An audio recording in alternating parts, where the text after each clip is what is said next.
Hey everybody, Jared of Second Life Design. Welcome back to Milling Monday. It's been a minute. I've had to take a couple weeks off to get some home projects done, and I've been busy at the day job, but rest assured, I have the big mill. That's this one. I have that all assembled, and it is ready for action. Today I'm going to do a comparison of the new mill versus the old mill, and more importantly, the options. My new one has every option the Granberg has available, and I'm going to kind of showcase those, what I think of them, and then compare them to the old mill, which is the plain Jane, stripped down, bare bones model.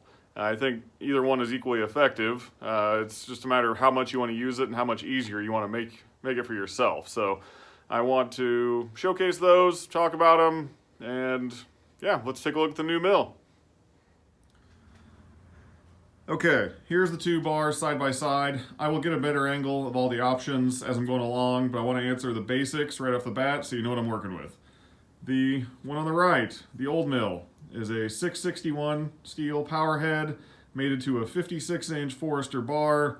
This will yield about a 48-inch cut width. I've gotten 48 and a half. That's about as much as I dare with this one, and it served me well for a number of years. Have zero complaints. I just wanted to go and get a bigger cut width. I'm gravitating towards bigger logs. That's why I've got this set up here. This is an 881 power head from Steel, brand new model for them. It is, I think they've been out for 6-8 months. They are pretty hard to come by right now with the COVID shortages and all that. It is mated to a 74-inch GB bar.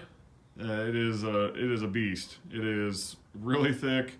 It is very heavy. There is next to no flex in it. It is a beast. With this setup as it's set now, and I will show this in greater detail, I have a 65-inch cut width. So 5 feet, 5 inches wide cut width. This is, for me, this is more than enough. This is for the biggest logs, so I should be able to, if I get a 4-foot diameter log, this will also help me to where I can get a crotch section off of it, where it really fans out wide. That was the main reason for getting this big of a setup.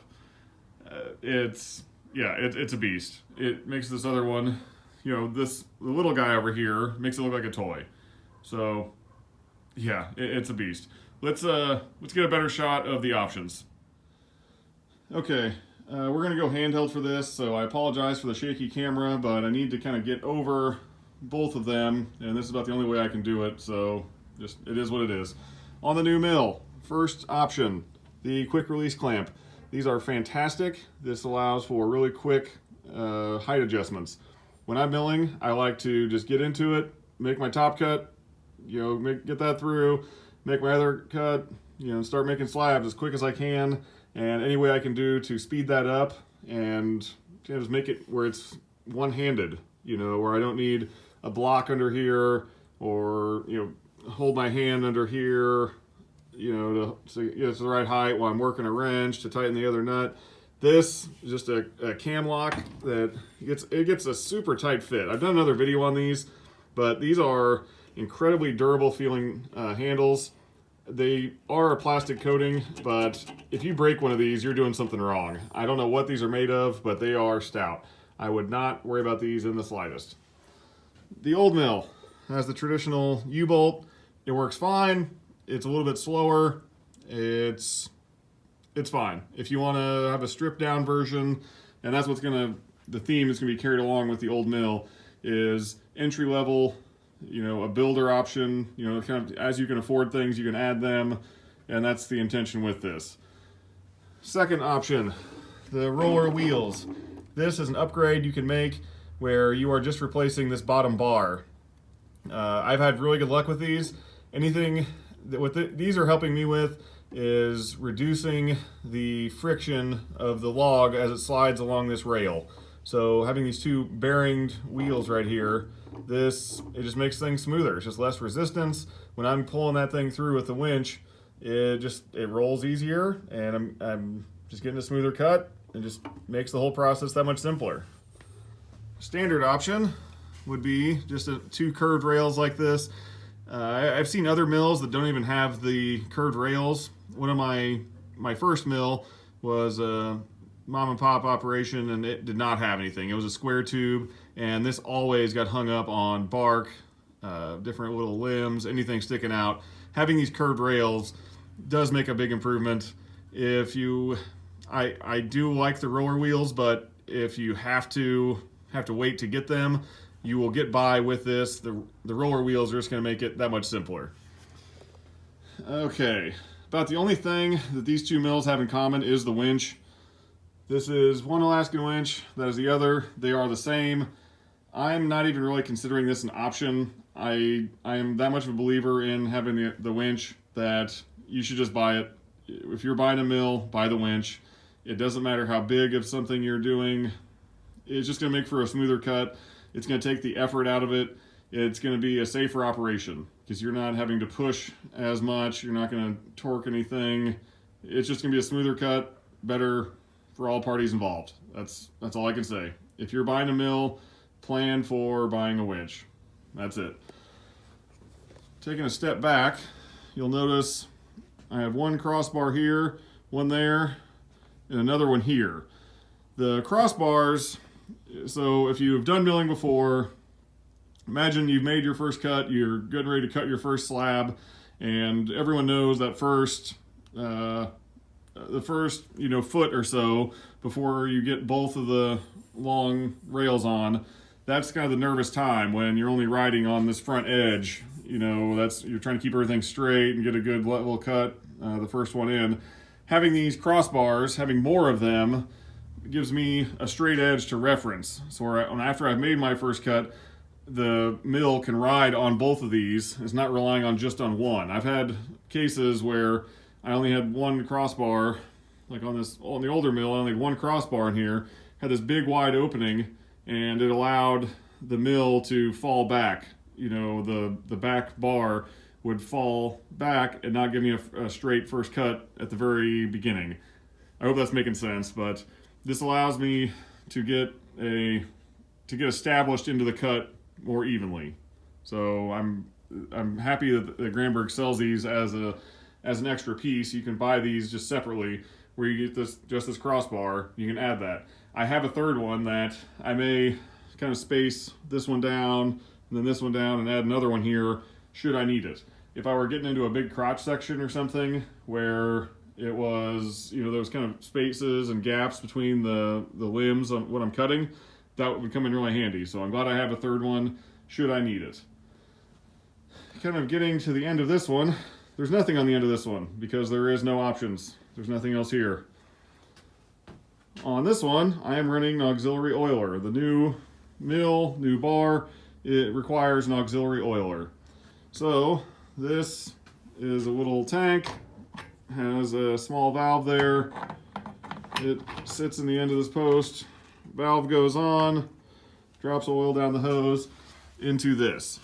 So this bolt, you drill a hole through the bar. I've drilled two of them so I can flip the bar, rotate it as wear happens. And yeah, we drop more oil in here. So kind of the idea being that all the way down there, the chainsaw oil pump will supply oil this far up to here, and this will get it all the way down to the other end of the chainsaw. I'm going to do a better video on this, a longer video on the auxiliary oiler after I get some time with it. I want to get some more time using it and my experiences with it before I talk about it for a video. But I've got it installed. It's going to work out very well. And look at that setup. It looks so small.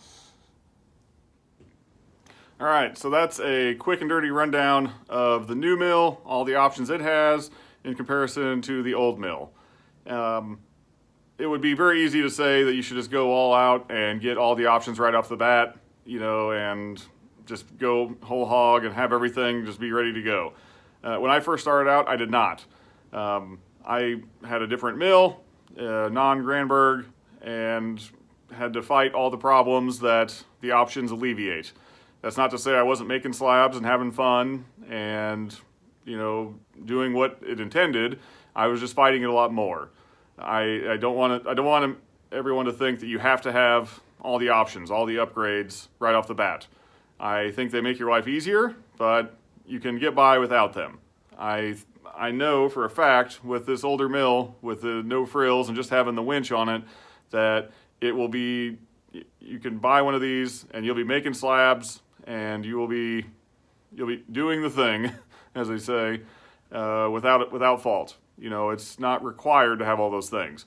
If you are doing it day in and day out, if you're spending all your time on the weekends and after work doing it, and time is really critical to you, where you're thinking about, okay, I've got an hour and a half after work before it gets dark, I need to be able to make two cuts within that time, 3 cuts, whatever, and I want to make everything as quick as I can and maximize my time. Having all the options will help. I can attest to that. I've seen it in action. So I don't want people to be deterred by the large price tag of all this stuff right off the bat. There's definitely something to starting out, build your business, build your slab inventory, sell your slab inventory, put that back into buying upgrades for the mill to make more slabs easier. So I hope that comes across. I will be putting more videos out on the new mill. I'm fighting some weather right now. I've talked about it for months. It's been a slog, guys. With COVID, getting parts in, getting pieces in, it's been a fight. I've had these giant sycamore logs in my driveway for over a year. I have wanted to have them milled for over a year. It's just taken time to get all the pieces to come together with shortages and all that, but I'm finally there. I've got all the pieces. I'm ready to go. I'm waiting for the right weather. So, the videos will be coming out as they can. When I start getting into the big sycamores, I'll probably release those as a separate video for Milling Monday, where they're just going to be, Jared milling a big log. So look for those as well. Any other questions you have, you can drop them down below. I always appreciate those. I've got some good questions from people that I will be treating as just, when I started Milling Monday, where it was just, somebody send me a question and I talk about it and try and answer that and help other people. So I have a couple of those that I'm going to kind of pepper in there as well. So if you have anything else, drop it down below. You can always reach me on Instagram at Secondlifedesign. And again, I always say it, but I appreciate everyone's support.